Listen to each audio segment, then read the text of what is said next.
WLKY, this is breaking news. A horrific crash strikes the Louisville community. I saw it looked like a war zone. Crews are still searching for victims as investigators arrive to figure out how this happened. Tonight, we're learning what they found at the scene. We have identified the cockpit voice recorder and the flight data recorder. And hearing from Kentucky's leaders who saw the site of the crash firsthand. What you see are mangled remnants of what was in its path. Plus, what the community needs to know during this state of emergency. Good evening. We begin with new video tonight showing us our first look at the scene of the deadly UPS plane crash at the Louisville airport. Kentucky leaders toured the site, describing it as a charred and mangled wreckage.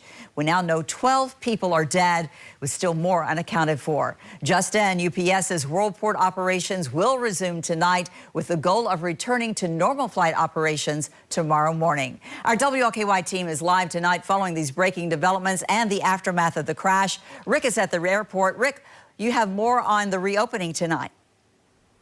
Yes, they have reopened the east runway here at Muhammad Ali International Airport. Of course, the crash 2976, the UPS flight last night, crashed on the runway that's on the far western side of the airport. So 2 of the 3 runways are up and running. I want to tell you, Vicki, you're out here right now. It seems like it's business as usual, but we know that is not the case after yesterday's tragedy.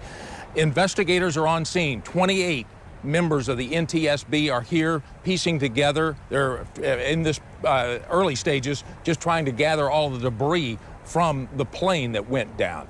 Aviation officials are trying to calm everyone's nerves because tensions around the city of Louisville and especially in the UPS community are on high. Our Norman Seawright has been talking to aviation folks. And Norman, what are they telling you about what today brought for them? Well, right now we're just getting into this investigation, Rick. The National Transportation Safety Board says they're going to be studying everything to make sure that nothing like this ever happens again once they figure out what's happened. They're looking at every bit of evidence that they can.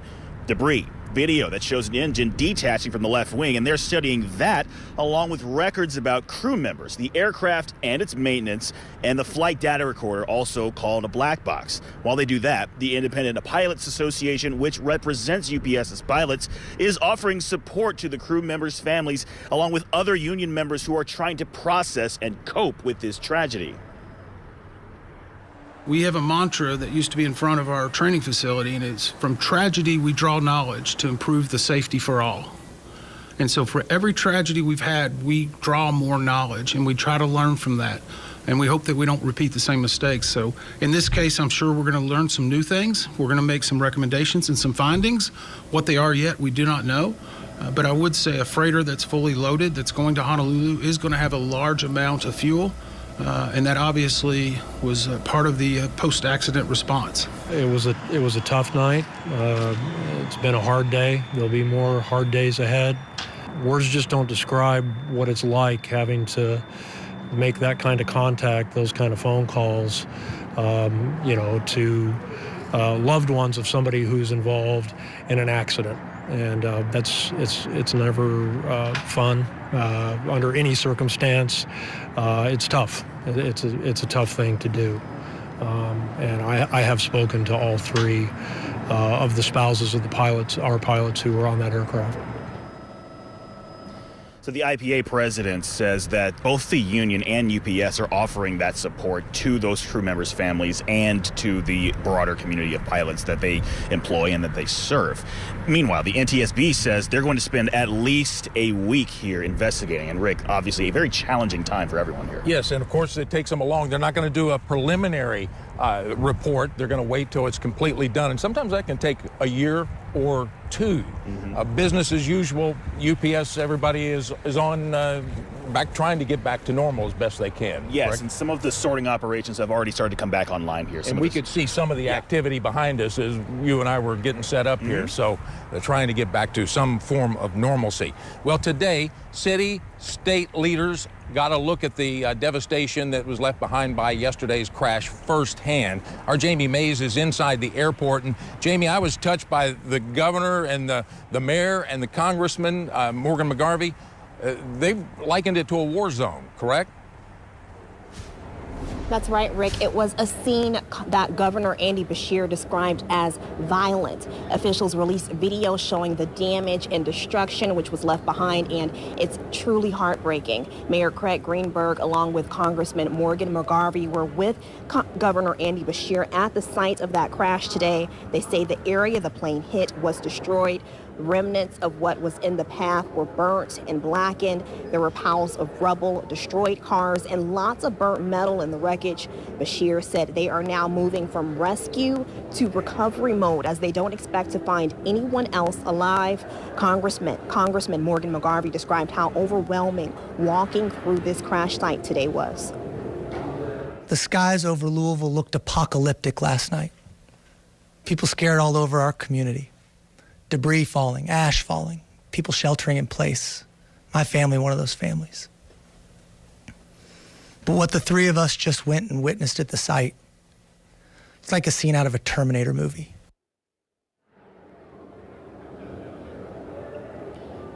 And Governor Andy Beshear says that those first responders will have limited operations at the site at night to protect their safety.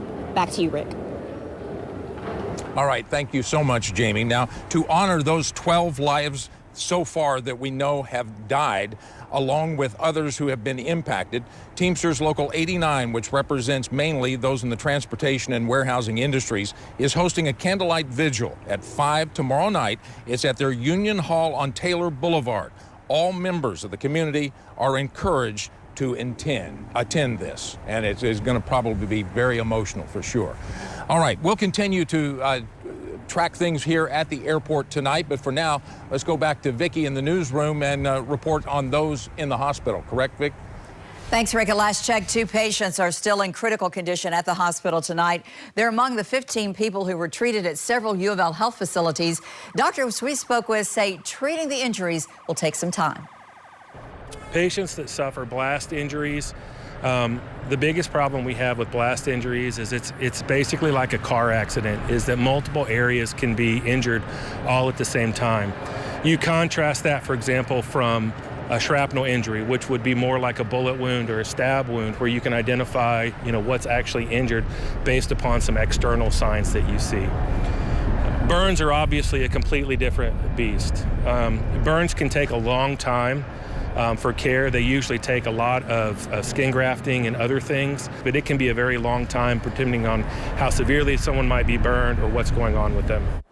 The other 13 patients have been released from the hospital. The debris field is even larger than originally thought. The NTSB confirmed this afternoon that it spans between 1/2 and 3/4 of a mile. Addie Miners explains the scope of the horrific scene. Now, right now, we are not sure just exactly how many businesses were directly affected, but what we do know is that inside of that just around 1 square mile radius, that there are about 15 businesses in that area. Now, in a press conference earlier today, Mayor Craig Greenberg confirmed that as of right now, we don't know how many businesses were directly hit, but we do know in the total area of that debris field, it spans approximately 1/2 mile.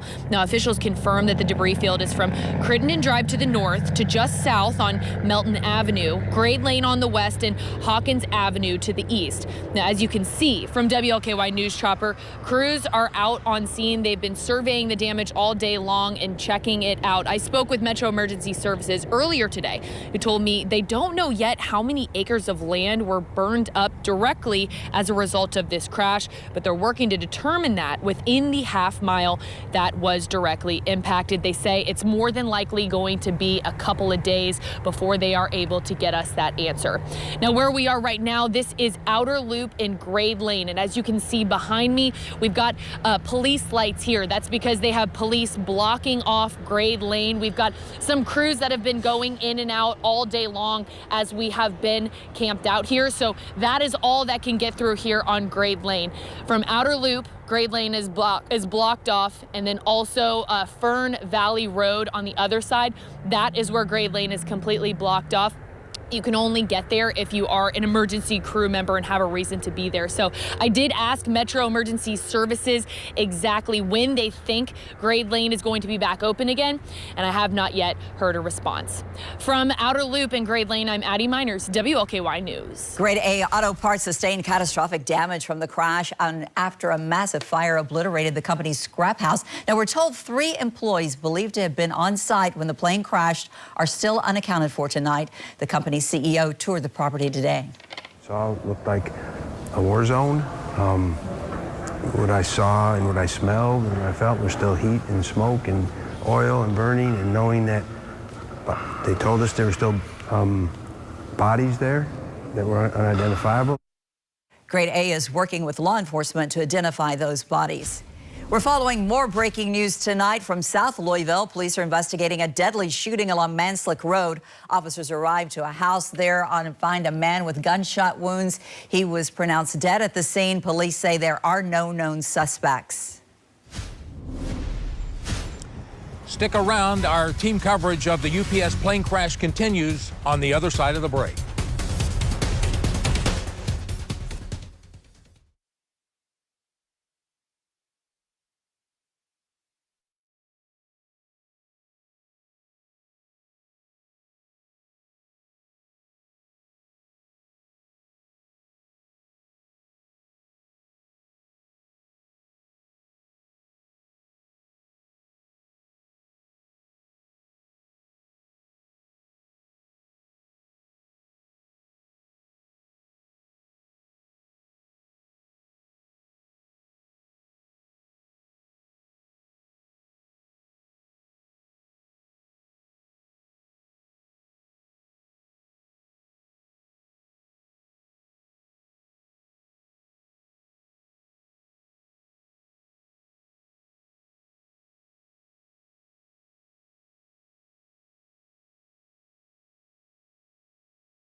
Our team coverage continues tonight of the deadly UPS plane crash. Right now, we know 12 people, including a child, were killed, and more people are still missing. Video shows the left engine detaching from the wing during takeoff before the fire explosion.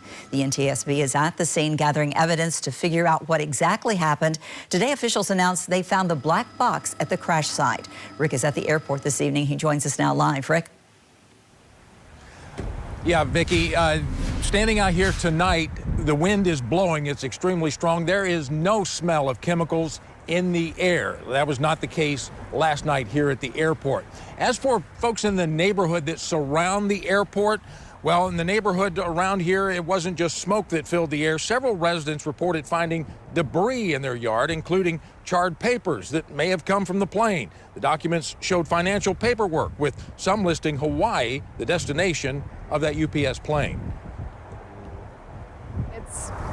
scary. Like, before we had any information, we didn't know what had happened. We didn't know what was in the smoke. When you see black smoke like that, it's just not a good sign. Now, when she mentioned not a good sign, the fumes from that soot that was in the air yesterday, there are concerns for those that were inhaling that. You spoke to an expert, Norman Seawright, about this. What do you have to say? Well, frankly, Rick, if at any point you could smell that exhaust, that smoke, that debris, anything from that wreckage, if you could smell it, there is a good chance that you were likely exposed to burning jet fuel and any other contaminants that were caused by this crash. And these are things that you should not be breathing. Dr. Rooney Bhatnagar leads the U of L Envirom Institute, and he says ensuring the metro area has reliable models for how contaminants would be carried by the wind would actually help study any impact well beyond this very critical 48-hour period after that crash. So if you're feeling anything like headache, dizziness, or if you have cardiovascular conditions that seem to be feeling a little bit worse right now, you should get medical attention. Some of these effects and cleanups and contaminants can linger. So we need to not forget about this in the long run and be vigilant for as much as we can to make sure that there are no lingering concerns. So that's a critical point, because right now everybody's worried about the exposures, and this isn't the topic in the news, but there is cause for looking at for the long term. Yeah, and he says even in more vulnerable populations, this could even mean heart attacks from exposure to these emissions. And again, in the very short term, but also long term, you should keep an eye on this, because this could also affect people who have pregnancies. And he says that long-term study is important, even for brief exposure, just so we know how this affects long-term health. Yeah, bottom line, just don't go to sleep on this, right, Norman? No, pay attention. Just keep an eye on it, monitor over the long term. All right, let's go back to the studio. Vicki?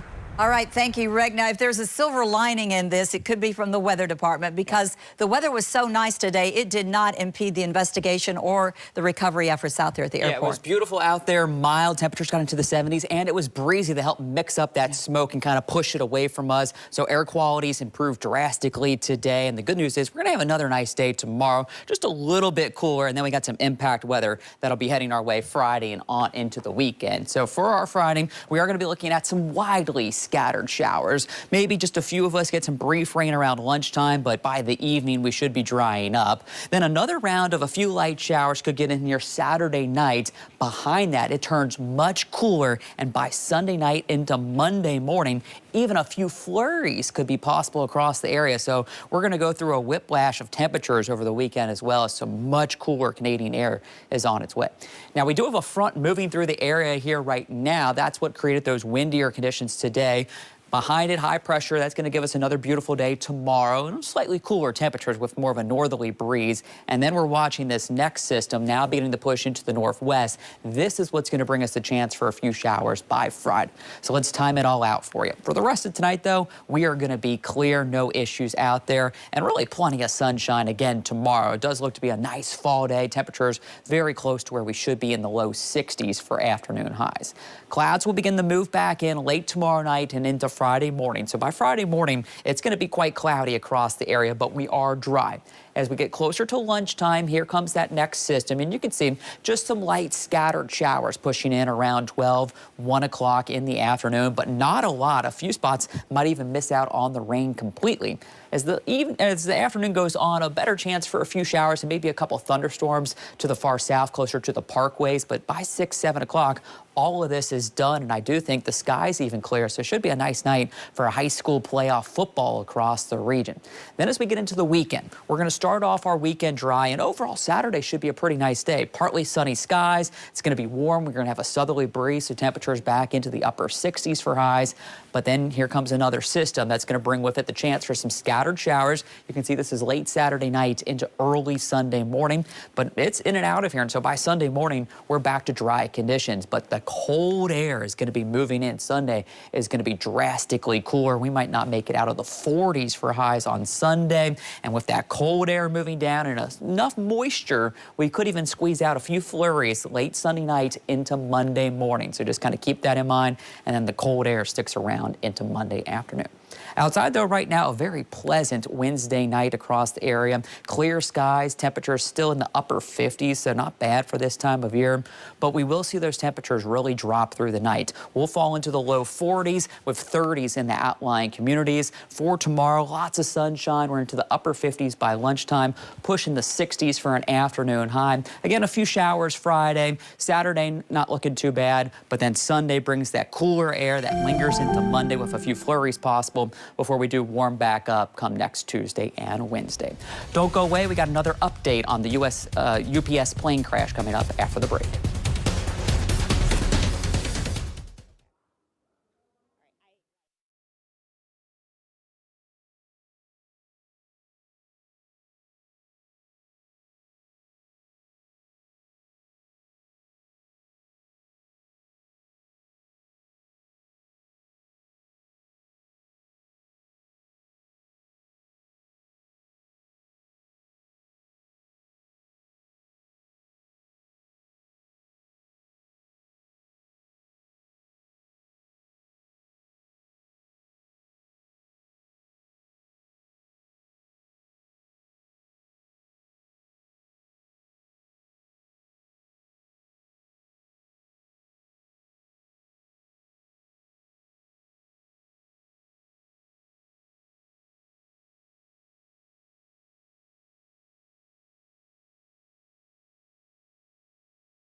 We now know 12 people, including a child, were killed in the fiery explosion last night at the airport. More than a dozen people are still missing tonight. The NTSB on scene now as they begin the tenuous task of finding out exactly what happened. And we learned today the black box was recovered from the crash site. Rick joins us now live from the airport. Well, Vicki, last night, of course, it was shut down, and many people had to, well, some of them we talked to earlier today spent the night in the airport, but they were able to board their flights today and get out of Louisville. And most of them understood the significance, and they weren't bothered by this, let's say that. Jamie Mays has been at the airport last night and then today. And Jamie, they just opened another runway, so they have 2 of the 3 up and running, and that should get traffic flowing a little bit better out of here, out of Louisville International, correct? That's right, Rick. 2 out of their 3 runways are now open and ready for use. SDF officials told me just earlier today that all departing and arriving flights have resumed, but some passengers say they still had to wait for hours. While some of those people were nervous about what to expect when they arrived, overall, they said they had a smooth travel experience. My mind, when I woke up this morning, was like, am I going to be able to get there in time to get to work? Am I going to have to fly to a different airport? Just a little nerve-wracking, but, overall, it was a smooth flight to get here. There's obviously always just some, hesitation, a little bit of nervousness just around a situation like that happening. Obviously, it's really tragic and really sad for a lot of people around. And SDF is reminding people if you are arriving or departing here from the airport to check your flight status. Jamie Mays, WLKY News. Back to you, Rick. Thank you, Jamie. Been amazed today by the stories of survival out here.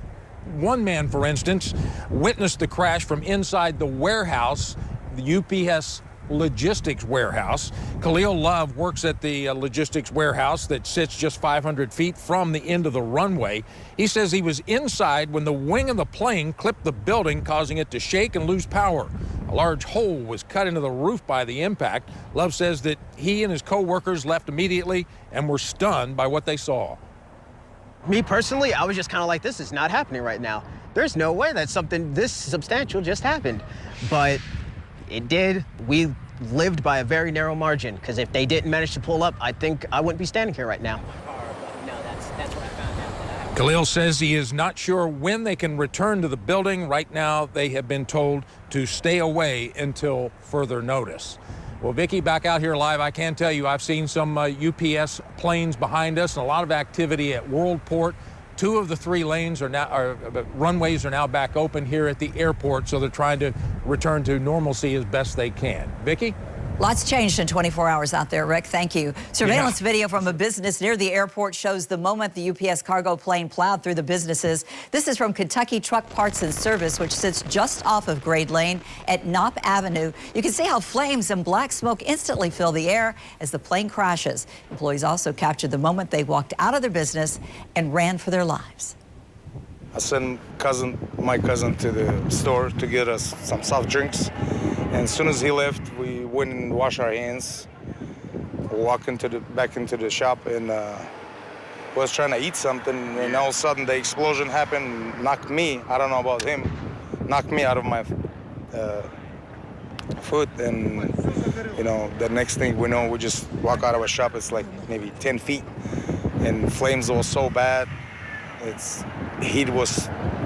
You can feel the heat from far away. And, you know, we make a decision, run for our lives. All employees there are okay, but they still have not been able to get back into the business. This tragic situation will continue to develop in the coming days and weeks. Stay with WLKY for the most up-to-date information. Thank you for making us your first choice for news. I'll see you again tonight at 11 o'clock on WLKY.